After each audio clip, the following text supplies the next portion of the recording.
Hi hello എല്ലാവർക്കും നമസ്കാരം. മൗനരാഗം സീരിയലിൻ്റെ നാളത്തെ ഒരു സൂപ്പർ ഹിറ്റ് പ്രമോ വിശേഷത്തിലേക്ക് എല്ലാവർക്കും സ്വാഗതം കേട്ടോ. അങ്ങനെ നമ്മുടെ സരയുധ സത്യങ്ങളൊക്കെ കണ്ടെത്താൻ വേണ്ടിയിട്ട് ഭയങ്കര പെടാപ്പാട് പെട്ടുകൊണ്ടിരിക്കുകയാണ്. കിരണും അതുപോലെ ബഗാസനും കൂടി സംസാരിക്കുന്നതൊക്കെ കേട്ട് കഴിയുമ്പോൾ സരയുടെ നല്ല ഡൗട്ട് അടിച്ചു. ഇവർ എന്തിനാ ഇങ്ങനെ കിരണിനെ ഭയപ്പെടുന്നത്? അമ്മയും അച്ഛനും ഒരേപോലെ തന്നെ കിരണിനെ പേടിക്കുന്നുണ്ടല്ലോ. അങ്ങനെയൊക്കെ ആണെങ്കിൽ അതിന് പിന്നിൽ എന്തോ ചില രഹസ്യങ്ങളൊക്കെ ഉണ്ടെന്ന് സരയുന് നല്ലതുപോലെ ബോധ്യപ്പെട്ടു. അതിനുശേഷമാണ് അമ്മയെ സ്നേഹപൂർവ്വം വിളിച്ചിരുത്തിയിട്ട് അമ്മയുടെ തലമുടിയൊക്കെ ഈരി കൊടുക്കുന്നത്. അതിനുള്ളിൽ നമ്മുടെ സരയു ഒളിപ്പിച്ചു വെച്ചിരിക്കുന്ന ചതിയൊന്നും പാവം ശാരി അറിയുന്നേയില്ല. അങ്ങനെ ശാരി അവിടെ ഇരുന്ന് കൊടുത്തു. മുടിയൊക്കെ നല്ല വൃത്തിക്കേരി നല്ല സുന്ദരി കുട്ടിയാക്കി നമ്മുടെ ശാരി അവിടെ ഇരുത്തിയതിന് ശേഷം അവൾ അമ്മേ എനിക്ക് പുറത്തേക്ക് പോകാനുണ്ട്, ഞാൻ പോയിട്ട് വന്നതിന് ശേഷം ബാക്കി കാര്യങ്ങളൊക്കെ സംസാരിക്കാമെന്ന് പറഞ്ഞു. അതിനുശേഷം കുഞ്ഞിനെ എപ്പോഴും നോക്കുന്നത് പോലെയൊന്നും അല്ല, എൻ്റെ കുഞ്ഞിനെ നന്നായിട്ട് നോക്കിക്കോണമെന്നും പറഞ്ഞ് കുഞ്ഞിനെ കൂടി നമ്മുടെ ശാരിയെ ഏൽപ്പിച്ചിട്ട് സരയോ അവിടുന്ന് നേരെ പോവുക. അപ്പോൾ അവൾ പോകുന്ന വഴി മുഴുവനും ഇങ്ങനെ ആലോചിക്കുന്നുണ്ട്, എന്തായിരിക്കും തൻ്റെ അമ്മ അച്ഛനും ഒക്കെ തന്നിൽ നിന്ന് ഒളിച്ചു വെക്കുന്ന കാര്യം. ഇനി ഞാൻ കരുതുന്ന പോലെ എങ്ങാനും താരയുടെ മകളായിരിക്കുമോ താൻ? അങ്ങനെയൊക്കെ ആലോചിച്ച് നമ്മുടെ സരയുനും വട്ട് പിടിക്കുകയാണ്. അങ്ങനെ അവൾ പോകുന്ന വഴി അവളുടെ കൂട്ടുകാരിയെ വിളിച്ചു. അപ്പോൾ പുള്ളിക്കാരി ഒരു ഡോക്ടറാണ്. അങ്ങനെ ആളെ വിളിച്ചിട്ട് എടി നീ ഞാൻ പറഞ്ഞ സ്ഥലത്ത് നിൽക്കണേ, ഞാൻ ഇപ്പോൾ തന്നെ വരാമെന്നും പറഞ്ഞ് അവൾ നേരെ അങ്ങ് ചെല്ലുക. ചെന്ന പാടെ തന്നെ കൂട്ടുകാരിയോട് എടി എന്നൊക്കെയുണ്ട് വിശേഷം? നല്ല വിശേഷങ്ങൾ തന്നെ, നിൻ്റെ കുഞ്ഞ് സുഖമായിട്ടിരിക്കുന്നോ എന്നൊക്കെ സരയുടെ അടുത്ത കൂട്ടുകാരി ചോദിക്കുക. കുഞ്ഞ് നന്നായിട്ടിരിക്കുന്നടി, പിന്നെ എന്താ നീ എന്നെ അത്യാവശ്യമായിട്ട് കാണണമെന്ന് പറഞ്ഞത്? അതെ, എനിക്കൊരു കാര്യം ടെസ്റ്റ് ചെയ്യാനുണ്ട്. ഞാൻ നിൻ്റെ അടുത്ത് 3 കവർ തരാം. ആ 3 കവറിലും ഒന്നിൽ എൻ്റെ മുടി, പിന്നെ എൻ്റെ അമ്മയുടെ മുടി, എൻ്റെ അച്ഛൻ്റെ മുടി, അങ്ങനെ 3 കവറിലും മുടികളാണുള്ളത്. എന്താ സരയോ നിനക്കിത്? എന്ത് പറ്റിയതാ? നിനക്കിപ്പോൾ നിൻ്റെ അച്ഛനെയും അമ്മയൊക്കെ സംശയമായി തുടങ്ങിയോന്ന് കൂട്ടുകാർ ചോദിക്കുക. ആ സമയമാണ് സരയുന് ആ കാര്യം പിടികിട്ടിയത്. ചേടാ, തൻ്റെ കാര്യമാണെന്നും പറഞ്ഞ് അവതരിപ്പിക്കേണ്ട, മറ്റാരുടെയെങ്കിലും കാര്യമാണെന്നും പറഞ്ഞ് അങ്ങ് അവതരിപ്പിക്കാമെന്ന് വിചാരിച്ചു. അവൾ ഉടനെ തന്നെ കളം മാറ്റി ചവിട്ടുക.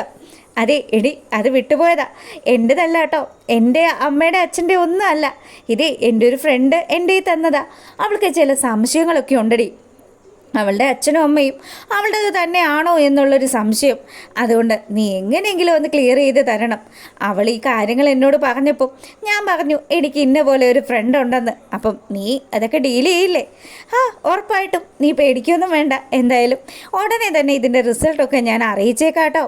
നീ ഒരു കാരണം വെച്ചാലും കൂട്ടുകാരിയോട് ടെൻഷൻ അടിക്കണ്ടെന്ന് പറഞ്ഞേക്ക്. ഓക്കെ ഡി, വലിയ ഉപകാരമുണ്ട്. അങ്ങനെയൊക്കെ കൂട്ടുകാരിയോട് യാത്രയും പറഞ്ഞ് നമ്മുടെ സരയു തിരികെ വീട്ടിലെത്തുക. വീട്ടിൽ വരുന്ന ആ ഒരു സമയത്താണെങ്കിലോ നമ്മുടെ സരയിൻ്റെ അടുത്ത് അല്ല മോൾ എവിടെ പോയതാണെന്നൊന്നും എന്നോട് പറഞ്ഞില്ലല്ലോ എന്നും പറഞ്ഞ് ശാരി അവളുടെ അടുത്ത് വരിക. ശാരിയെ കണ്ടതും അത് എന്നൊക്കെ പറഞ്ഞ് ആദ്യം ഒന്ന് ഉഴപ്പുന്നുണ്ടെങ്കിലും നമ്മുടെ സരയു കാര്യങ്ങളൊക്കെ പറയുക. അതെ അമ്മേ, ഞാൻ അമ്മയ്ക്ക് വേണ്ടി ഒരു ഗിഫ്റ്റ് വാങ്ങിക്കാൻ വേണ്ടി പോയതാ. ഞാൻ പോയി നോക്കിയ സമയത്ത് അമ്മയ്ക്ക് പറ്റുന്ന രീതിയിലൊന്നും എനിക്കതൊന്നും അങ്ങ് ഇഷ്ടപ്പെട്ടില്ല. അതുകൊണ്ട് ഇനി നമുക്ക് ഒരുമിച്ച് ഒരു ദിവസം പുറത്തേക്ക് പോവാം. പിന്നെതാ കുഞ്ഞിന് കുറച്ച് സാധനങ്ങളൊക്കെ വാങ്ങിയിട്ടുണ്ട്. എന്തായാലും എൻ്റെ അമ്മയെ ഞാൻ പഴയതിലും അധികം സ്നേഹിക്കുമെന്നൊക്കെ പറഞ്ഞ് ശാരിയെ വളരെയധികം കാര്യത്തിൽ നമ്മുടെ സരയു ചേർത്ത് നിർത്തുക. ആ സമയമാണെങ്കിൽ ശാരി പറഞ്ഞു, അതെ മോളെ, നീ എന്നോടും നിൻ്റെ അച്ഛനോടും ഒക്കെ കാണിക്കുന്ന ഈ ദേഷ്യമൊക്കെ ഒന്ന് മാറ്റിപ്പിടിക്ക്. എനിക്കും അത് തന്നെയാണ് വേണ്ടത്. എത്രയൊക്കെ വന്നാലും നിൻ്റെ അച്ഛൻ നിനക്ക് വേണ്ടി ജീവിച്ച മനുഷ്യനാണ്. അയാൾ ഇപ്പോൾ ഇങ്ങനെയൊക്കെ ആയിപ്പോയിട്ടുണ്ടെങ്കിൽ അതിന് പിന്നിൽ എന്തൊക്കെയോ ചില കാര്യങ്ങളും കാരണങ്ങളും ഒക്കെ ഉണ്ടെന്ന് അമ്മ നിന്നോട് മുന്നിട്ട് പറഞ്ഞിട്ടില്ലേ? ആ കാര്യം ഞാൻ അമ്മയോട് ചോദിച്ചിട്ട് അമ്മ എന്നോട് ഇതുവരെ പറഞ്ഞിട്ടും ഇല്ലല്ലോ. ഞാൻ ഇന്നലെയും ചോദിച്ചതല്ലേ അമ്മയോട്, എന്താ അച്ഛനും അമ്മയും തമ്മിലുള്ള പ്രശ്നമെന്ന്. അമ്മ ഇത്രയൊക്കെ അച്ഛനെ വെറുക്കാനായിട്ട് എന്താ കാരണമെന്നുള്ളത്.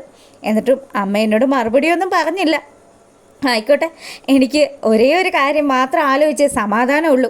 എൻ്റെ മനുവേട്ടൻ്റെ കാര്യം. എത്രമാത്രം എന്നോട് സ്നേഹം കാണിക്കുന്നത്. എൻ്റെ മനുവേട്ടനെ പോലെയുള്ളൊരു ഭർത്താവിനെ എനിക്ക് കിട്ടിയത് അതെൻ്റെ പുണ്യമാണ്. എനിക്കറിയത്തില്ല, ആ കിരണങ്ങാനും ആയിരുന്നു എൻ്റെ ജീവിതത്തിൽ വന്നിരുന്നതെങ്കിൽ സത്യത്തിൽ ഞങ്ങൾ തമ്മിൽ തെറ്റിപ്പിരിഞ്ഞേനെ. പക്ഷെ മനുവേട്ടൻ എന്നെ സ്നേഹിക്കുന്നതുകൊണ്ടല്ലോ, ആത്മാർത്ഥമായിട്ട് തന്നെയാണെന്നൊക്കെ പറഞ്ഞ് ശാരിയുടെ മുന്നിൽ മനുവിനെ പുകഴ്ത്തി പറയുമ്പം ശാരിക്ക് അതങ്ങ് ഇഷ്ടപ്പെടുന്നില്ല. മോളെ, നീ സന്തോഷമായിട്ട് ജീവിക്കണം. നിൻ്റെ സന്തോഷം മാത്രമേ നിൻ്റെ അച്ഛനും അമ്മയും ഞങ്ങൾ ആഗ്രഹിച്ചിട്ടുള്ളൂ. അതുകൊണ്ട് എൻ്റെ മോൾ ഒരു കാരണം വെച്ചാലും വിഷമിക്കരുത്. എന്ത് കാര്യങ്ങൾ കേട്ടാലും എന്ത് കാര്യം അറിഞ്ഞാലും നമ്മുടെ മനസ്സിന് കുറച്ചൊക്കെ ബലം കൊടുക്കണമെന്നൊക്കെ പറഞ്ഞ് ശാരി വലിയ കാര്യത്തിന് അങ്ങോട്ട് ഇവളെ ഉപദേശിക്കുക. ആ സമയം നമ്മുടെ സരയുടെ മനസ്സിൽ മുഴുവനും DNA റിസൾട്ട് വരട്ടെ എന്നുള്ള കാര്യമാണ്. അങ്ങനെ ആ ഒരു സീനൊക്കെ കഴിയുമ്പോഴാണെങ്കിലും പ്രകാശൻ ദാ പ്രേമപരവശനായിട്ട് ഒരു രക്ഷയില്ല. പ്രകാശൻ ആ ലക്ഷ്മിയെ കണ്ടതിന് ശേഷം മനസ്സിൽ മൊത്തം ഇങ്ങനെ റോസാപുഷ്പങ്ങളൊക്കെ ഇങ്ങനെ വിടർന്ന് നിൽക്കുകയാണ്. ആ ലക്ഷ്മി കണ്ട പാടെ തന്നെ ഓ എന്തൊരു ഐശ്വര്യ, എന്ത് ഭംഗിയാ, എന്ത് സ്ട്രക്ചറാണ് എന്നുള്ള രീതിയിലൊക്കെ എന്താ നമ്മുടെ ബാലണ്ണൻ്റെ അടുത്ത് പ്രകാശൻ സംസാരിച്ചുകൊണ്ടിരിക്കുക. എടാ, എത്രയൊക്കെ വന്നാലും അവൾ നിന്നെ കല്യാണം കഴിക്കാൻ പോവല്ലേ? നിന്റെ കാർത്തിക മോൾക്കും അത് ഇഷ്ടമാണല്ലോ. പിന്നെ എന്താ നിനക്ക് അവളെ പോയെന്ന് കണ്ടാൽ എന്താ പ്രശ്നം? അത് ഞാൻ കാണാനൊക്കെ പോയി കഴിഞ്ഞാൽ എൻ്റെ പൊന്നു ബാലണ്ണ, നിങ്ങൾ പറയുന്ന പോലെയൊന്നും അല്ല. ദേ, അവൾക്കത് ഇഷ്ടപ്പെട്ടില്ലെങ്കിലോ? അങ്ങനെ അവൾ ഈ നാട്ടിലുണ്ടായിട്ടും എന്നെ കാണാൻ കൂട്ടാക്കാതെ ആ വിവാഹ ദിവസം മാത്രം കാണണമെന്ന് ആഗ്രഹിക്കുന്നത് അവൾക്ക് എന്നോട് അത്രയും സ്നേഹമുള്ളതുകൊണ്ടല്ലേ? എടാ പൊട്ടാ, നീ ഏത് ലോകത്താണ് ജീവിക്കുന്നതെന്ന് ചോദിച്ച് ബാലണ്ണനാണെങ്കിലോ ഭയങ്കര ഉപദേശങ്ങൾ കൊടുക്കും. അപ്പോൾ പ്രകാശം പറഞ്ഞു, അതെ ബാലണ്ണ, എനിക്ക് അവളെ കാണണമെന്നൊക്കെ ഉണ്ട്. എന്നാലും ഇപ്പം നിങ്ങൾ പറഞ്ഞതുപോലെ ആരും അറിയാതെ, അവൾ പോലും അറിയാതെ അവളുടെ വീട്ടിൽ പോയി കാണണമെന്നൊക്കെ പറഞ്ഞാൽ അതൊക്കെ ഭയങ്കര നാണക്കേടല്ലേ? മോശമല്ലേ? അവൾ എന്തെന്നെ പറ്റി വിചാരിക്കും? നീ ഇങ്ങനെ ചിന്തിച്ചുകൊണ്ടിരുന്നോ? അങ്ങനെ ഇവർ സംസാരിച്ചുകൊണ്ട് നിൽക്കുമ്പോഴാണ് നമ്മുടെ മൂങ്ങയും കാർത്തികയും അങ്ങോട്ട് വരുന്നത്. കാർത്തിക മോൾ എത്തിയല്ലോ. മോളെ എന്നാ ഉണ്ട്?